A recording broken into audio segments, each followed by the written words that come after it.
Sejo compose ചെയ്യുമ്പോൾ ഒരു പ്രത്യേക സ്ഥലം അല്ലെങ്കിൽ ഒരു ഇൻസ്പിറേഷൻ, ഒരു വ്യക്തി, ഇരിക്കാൻ ഇഷ്ടപ്പെടുന്ന ഒരു പ്ലേസ്, അങ്ങനെ എന്തെങ്കിലും ഉണ്ടോ? ശരിക്കും എന്താ പറയുക, നമ്മുടെ മൂഡ് എന്ന് പറയുന്ന സംഭവം ഉണ്ടല്ലോ, ഒരു നല്ലൊരു മൂഡ് ഉണ്ടാവണം നമുക്കൊരു പാട്ട് ചെയ്യാനായിട്ട്. എപ്പോഴും നല്ല ഫ്രെയിം ഓഫ് മൈൻഡ് ഒരു പ്ലസന്റ് മൂഡ് തന്നെ വേണമെന്നില്ല. നമുക്ക് സങ്കടം ഉണ്ടായാലും നമുക്ക് നന്നായിട്ട് പാട്ട് ചെയ്യാൻ പറ്റും.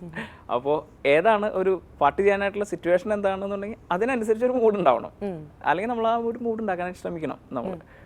അപ്പോൾ അങ്ങനെ വരുമ്പോഴാണ് നല്ല പാട്ടുണ്ടാവുക. ഇപ്പം ഞാൻ ഇപ്പോൾ ബസ്സിൽ വെച്ച് പാട്ട് എവിടെയെങ്കിലും ട്രാവൽ ചെയ്യുന്ന സമയത്ത് ചിലപ്പോൾ പാട്ട് ചെയ്യാൻ പറ്റിയിട്ടുണ്ട്. അല്ലെങ്കിൽ ചിലപ്പോൾ വല്ല റെസ്റ്റോറൻറ്റിൽ ഇരിക്കുന്ന സമയത്തായിരിക്കും പാട്ട് പറഞ്ഞത്. അപ്പോൾ അങ്ങനെ ഇന്ന സ്ഥലമൊന്നുമില്ല. പിന്നെ നമുക്ക് ഒരു പാട്ട് ചെയ്യണമെന്ന് പറഞ്ഞിരിക്കുന്ന സമയത്തും പാട്ട് ചെയ്യാൻ പറ്റും. അങ്ങനെ പ്രശ്നമൊന്നുമില്ല. ഏത് സമയത്തും പാട്ട് വരാം. അപ്പോൾ തന്നെ അത് റെക്കോർഡ് ചെയ്യും. ചിലപ്പോൾ ഞാൻ മൊബൈലുണ്ടെങ്കിൽ ഫോണിൽ റെക്കോർഡ് ചെയ്യും. അപ്പോൾ തന്നെ റെക്കോർഡിങ് എടുത്തിട്ട് അപ്പോൾ തന്നെ ചിലപ്പോൾ ആളുകളൊക്കെ ഇങ്ങനെ ചിന്തിക്കണ്ടാവും, വട്ടാണോ ഇങ്ങനെ ഇരുന്ന് ഈ ഫോണൊക്കെ എടുത്ത് ഇങ്ങനെ ഇരുന്ന് പാട്ട് പാടുന്ന സമയത്ത് ഇനി അല്ലെങ്കിൽ ഇത് ആർക്കാ പാടി കൊടുക്കണേ എന്നൊക്കെ ചിന്തിക്കാനും അങ്ങനെ രണ്ട് ഓപ്ഷൻ ഉണ്ട്. Mummy and Me and my ബോസും കഴിഞ്ഞിട്ട് ഒരു 2 years ഗ്യാപ്പ് ഉണ്ടായിരുന്നു. മമ്മി ആൻഡ് മീ കഴിഞ്ഞിട്ടാണ് ശരിക്കും പറഞ്ഞാൽ 2 years ഗ്യാപ്പ് ഉണ്ടായിരുന്നു ബിറ്റ്വീൻ ദീസ് 2 films. ആക്ച്വലി പാട്ടുകളൊക്കെ നല്ല ഹിറ്റായിരുന്നു. മമ്മി ആൻഡ് മീയിലെ സോങ്സ് ഒക്കെ നല്ലതാണ്. ഇപ്പം നമ്മൾ കേട്ട പാട്ടുകൾ നല്ലതാണ്. എന്തുകൊണ്ടാണ് സെജോന് അങ്ങനെ ഒരു കുറേ ഓഫേഴ്സ് ഇങ്ങോട്ട് സിനിമകൾ വരാഞ്ഞത്? എനിക്കറിയില്ല ശരിക്കും. പിന്നെ ഒരു പക്ഷേ എൻ്റെ ഒരു മടിയൊക്കെ ഉണ്ടാവും. ഞാൻ ഈ പറഞ്ഞ പോലെ ഡയറക്ടേഴ്സിനെ അങ്ങോട്ട് പോയി മീറ്റ് ചെയ്തുകൊണ്ടിരിക്കുന്ന ഒരു ആളെ അല്ല. അപ്പോൾ അതിൻ്റെ ഒരു പ്രശ്നം ഉണ്ടാവും. പിന്നെ ഒരുപാട് പേര് നല്ല പാട്ടുകൾ ചെയ്തിട്ട് ഇവിടെ ഡയറക്ടേഴ്സിനെ പോയി മീറ്റ് ചെയ്യുന്ന ആളുകളുണ്ട് ഇവിടെ. അപ്പോൾ അങ്ങനെയുള്ള ആളുകളുടെ ഇടയിൽ നമ്മൾ ഒരു പടം ചെയ്തു എന്ന് പറഞ്ഞിട്ട് നമ്മൾ ഇവിടെ ഇരുന്ന് കഴിഞ്ഞിട്ടുണ്ടെങ്കിൽ നമ്മൾ ഇവിടെ ഇരിക്കും. അപ്പോൾ പക്ഷേ എൻ്റെ രണ്ടാമത്തെ സിനിമയും ജിത്തു ചേട്ടൻ തന്നെ എനിക്ക് തന്ന കാരണം മൈ ബോസ് എന്ന് പറഞ്ഞ സിനിമ ഉണ്ടായി, മെമ്മറീസ് ഒക്കെ ഉണ്ടായി. ശരിക്കും പുള്ളിക്ക് എന്നിലുള്ള ഒരു കോൺഫിഡൻസും ആ ഒരു വർക്ക് ഏൽപ്പിച്ചിട്ടുണ്ടെങ്കിൽ നന്നായി ചെയ്യും എന്നുള്ളൊരു പുള്ളിയുടെ ഒരു ധാരണയിലാണ് ആ അടുത്ത 2 സിനിമകളും ഉണ്ടായത്. പടം ചെയ്യാനായിട്ട് വൈകിയത് ജിത്തു ചേട്ടൻ രണ്ടാമത്തെ സിനിമ ചെയ്യാനായിട്ട് വൈകിയതാണ് കാരണം. ഓക്കെ, ആൽബംസിലേക്ക് വരാം. ഓൾമോസ്റ്റ് 10 ആൽബംസ് ചെയ്തിട്ടുണ്ടല്ലേ? Christian devotional albums almost 10 album ചെയ്തിട്ടുണ്ട്. അതിൻ്റെ അകത്ത് ഏറ്റവും പോപ്പുലർ ആയിട്ടുള്ള എന്ന് പറയുന്നത് കർത്താവ് എന്ന് പറയുന്ന ആൽബമാണ്. അതിൻ്റെ അകത്ത് ഏറ്റവും പോപ്പുലർ. സെജോ തന്നെ എന്നോട് നേരത്തെ പറഞ്ഞു, ഞാൻ മ്യൂസിക് ഡയറക്ഷനിലേക്ക് ഇറങ്ങിയതിന് ശേഷം, സിനിമകളിലേക്ക് ഇറങ്ങിയതിന് ശേഷം ഈ ആൽബംസിലെ പാട്ടുകളൊക്കെ ഒരുപാട് പോപ്പുലർ ആയിട്ടുണ്ട്. അന്ന് യൂട്യൂബ് അന്നും ഉണ്ടായിരുന്നു. പക്ഷേ സിനിമകളൊക്കെ ചെയ്തു തുടങ്ങി കഴിഞ്ഞപ്പോൾ ഇപ്പൊ നമ്മുടെ ഒരു പേരിലും കൂടി കുറച്ചും കൂടി ഈ പറഞ്ഞ യൂട്യൂബിൽ കുറച്ചും കൂടി വ്യൂവേഴ്സ് ചിലപ്പോൾ കിട്ടുമായിരിക്കും. അങ്ങനെ അപ്ലോഡ് ചെയ്തിട്ടുണ്ടായിരുന്നു. അതിൽ ഒരു പാട്ട് ഞാൻ പാടും. എനിക്ക് ഒരു ഇഷ്ടമുള്ള ഒരു പാട്ട്. ഒരു ക്രിസ്ത്യൻ ഡിവോഷണൽ എന്നുള്ളൊരു കോൺസെപ്റ്റിലൊന്നും അല്ല നമ്മൾ ചെയ്തത്. കുറച്ച് നല്ല പാട്ടുകൾ ചെയ്യണം, എന്നാൽ അതിനൊരു എന്താ പറയുക, ഒരു ഡിവൈൻ ഫീലും ഉണ്ടാവണം. ഇത് രണ്ടും ഉണ്ട്.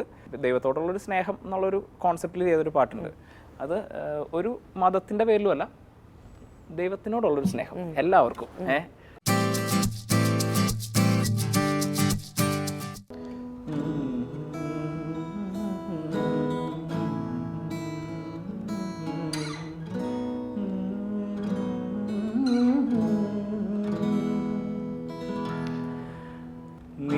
പോലും അറിയാതെ നിന്നുള്ളിൽ നിറയുന്ന പാവന സ്നേഹമാണു ദൈവം.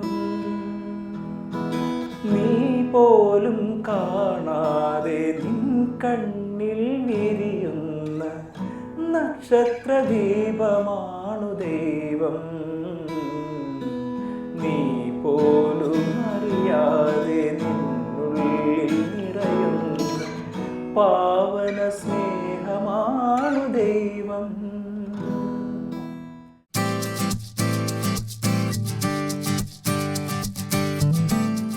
ഓക്കെ, അപ്പോൾ Sejo thank you so much. Thank you. ഞാൻ അങ്ങോട്ട് താങ്ക്സ് പറയണു. കാരണം വളരെ കംഫർട്ട് ലെവലായിരുന്നു ഇങ്ങനെ സംസാരിക്കുന്നത്. പിന്നെ കൂടുതൽ പാട്ടൊക്കെ പാടിയ ആൾക്കാർ ഒരുവിധം നമ്മൾ ബോറടിപ്പിച്ചിട്ടുണ്ടാവും. ഇല്ല, നല്ല എപ്പിസോഡാണ്. Thank you so much. And you sing really well as well. അതൊരു ടാലന്റ് ആണ്. Plus you are a very cheerful jovial person. ഇങ്ങനെ തന്നെ പോട്ടെ. 2015 നന്നായി വരട്ടെ. അപ്പോൾ all the best. Thank you to you to.